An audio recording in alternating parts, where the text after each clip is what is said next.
ઘણીવાર લોકો માને છે કે પત્ની કમાતી હોય તો તેને મેન્ટેનન્સ મળતું જ નથી, પણ કાયદો શું કહે છે? ચાલો સમજીએ.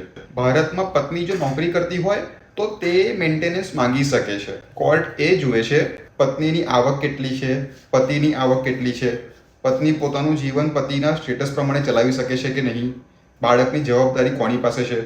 માત્ર નોકરી કરતી હોવાને કારણે મેન્ટેનન્સ નકારી શકાય નહીં. ધારો કે પત્ની 15,000 મહિને કમાય છે અને પતિ 1,00,000 મહિને કમાય છે. પત્ની ભાડું, બાળકનો ખર્ચ અને રોજિંદા ખર્ચ ચલાવવા મુશ્કેલી અનુભવે છે. એવા કેસમાં કોર્ટ કહી શકે છે પત્નીની આવક પૂરતી નથી, તેથી તેને મેન્ટેનન્સ મળવું જોઈએ.